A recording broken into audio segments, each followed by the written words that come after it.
Family, come in close. I want to talk to the people who feel tired, who feel misunderstood, the people who feel judged because life didn't happen in one straight, perfect line. This is for the people who keep starting over and are tired of being laughed at for it. Listen to me as if I'm sitting across from you, looking you in the eyes. I'm clapping because you're still fighting.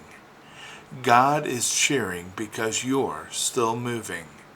And heaven is celebrating because you refuse to quit. Now, let's walk through this together. Let me tell you a secret. Most people judge you because your courage exposes their comfort. People rarely criticize what they cannot see, but they always criticize what they cannot do. When you start over again, when you leave the relationship that broke you, when you walk away from the job that's drained you, when you decide to get healthy again, when you try to rebuild your faith again, the people who never changed a thing about their own lives suddenly become experts in yours. They say things like, "Didn't you try that already? You still talking about changing? You said that before. You failed last time." No. I've heard it so much in my life that that's a record I have to completely take off the player, because I can sit there and hear that from people all day long in this supercomputer on my shoulders that seems to remember every word everybody says. And I always have to remind myself that their judgment is not about my restart. It's about their regret. It's about their own surrender. It's about their own fear to try again. You see, people who have given up cannot stand to watch someone who hasn't. Don't let the opinion of someone who quit stop you from becoming someone God called. Now, think about what it means to start over. Because starting over is not failure. Starting over is faith in motion. It means you didn't die in the place you got stuck. It means defeat didn't have the final word. It means disappointment didn't chain you down forever. It means God stirred something inside you that whispered, "Try again." And there is nothing stronger than a person who refuses to stay on the ground. The world applauds success. God applauds persistence. The world says, "Impress me." God says, "Trust me." The world says, "Show me the results." God says, "Show me your heart."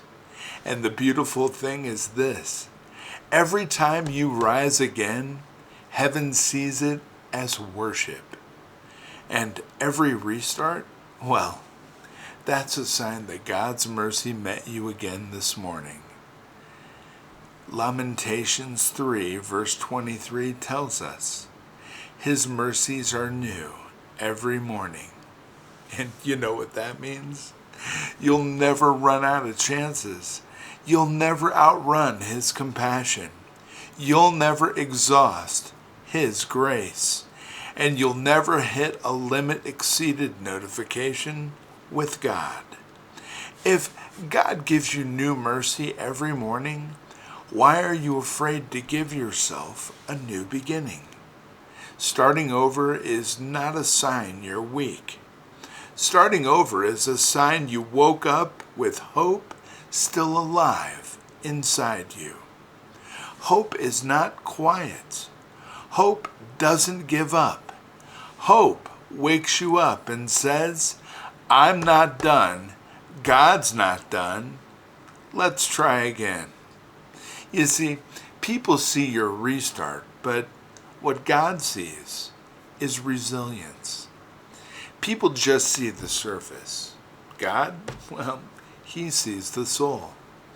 And people see the chapter where you fell, but God sees the book where you win.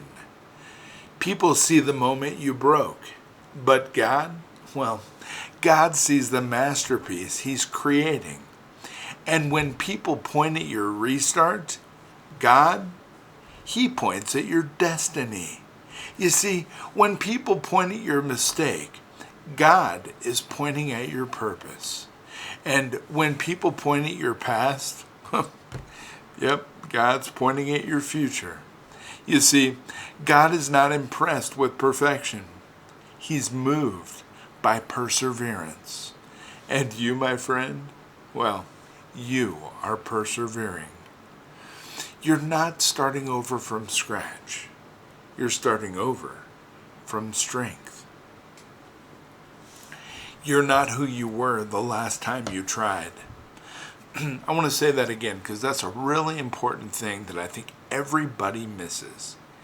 You are not who you were the last time you tried because you've learned something. You've grown through something. You have survived something. And let's take it even deeper. If you start over after heartbreak, you're starting with a wiser heart. If you start over after losing everything, you're starting with a stronger faith. If you start over after addiction, you're starting with a deeper understanding of grace. If you start over after failure, you're starting with insight you could only get by falling. You see, you're not going back to where you were. You're moving forward from where you are. And your story, my friends, with all the stumbles, setbacks, and second chances, will save someone else someday. Do you understand the power of your story? Right now, it might feel messy. It might feel confusing. Maybe even a little embarrassing. But one day, someone is going to look at you in the eyes and say, wait, you went through that too? You had to start over like that? You struggled like that? You rebuilt like that? And you'll say, yes, and God brought me through. And in that moment, your pain will finally make sense. Your restarts will become revelations. Your failures will become footsteps for someone else to follow. Your comeback will become the courage someone else needs. You are not rebuilding a perfect story. You're building a powerful one. And our God, he specializes in rewriting stories that require multiple drafts. You know who else had to start over? Well, I want you to think about this because you're in good company. Moses had to flee Egypt and start again at the age of 80. Joseph started over a pit, a palace, a prison, then another palace. Peter himself denied Jesus 3 times, and Jesus let him begin again. David fell hard, but God lifted him again. And the prodigal son, well, he wasted everything, and God still welcomed him home. Now, if the Bible was made up of perfect people, we wouldn't relate to it. But the Bible is made of people who fell, people who failed, people who ran, people who broke, people who doubted. And God, well, he still called them back. Because God is not intimidated by your restarts. He's excited by them. Because they mean your heart is still reaching for him. And that's all he wants. You see, God isn't looking for people who never fall. He's looking for the people who always rise. So let this hit your spirit. A person who keeps getting up is more dangerous to the enemy than a person who never fell. Why? Because every time you rise, you prove the enemy wrong. Every time you rise, you take back territory. Every time you rise, you show heaven, I trust you. The enemy hates your persistence. That's why he attacks you in the same places over and over and over again.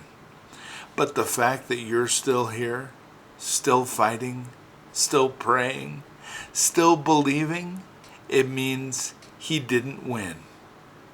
And he never will. Because you are not defined by what you keep starting. You are defined by who keeps carrying you. And God is carrying you. God is lifting you. God is strengthening you, guiding you, and God is covering you. And God is saying, don't worry about what they think. Worry about what I'm building. People will mock what they don't understand. People will judge what they don't have the courage to do. People will criticize what they secretly wish they could become. Let them talk. You keep walking. Let them judge. You keep growing. Let them doubt. You keep moving. Let them gossip. You keep going. Their voice is not the voice that determines your value. So, here's your message today. Keep beginning. Keep believing. And keep becoming. And if you're starting over, you're not behind. You're not failing. You're not weak. You're not lost. You are evolving. You are rising. You are growing. You are maturing. You are stepping into the person God always knew you could be. And I want to say that again. They're judging you because you keep starting over. I'm clapping for you today, my friends, because you never give up. And God is smiling because you keep going. Your story is not over. Your fight is not finished. Your breakthrough is not canceled. Your promise is not withdrawn. So keep going. Keep trying. Keep starting. Keep believing. Because God is not done. And neither are you. Truth. God bless you, my friends.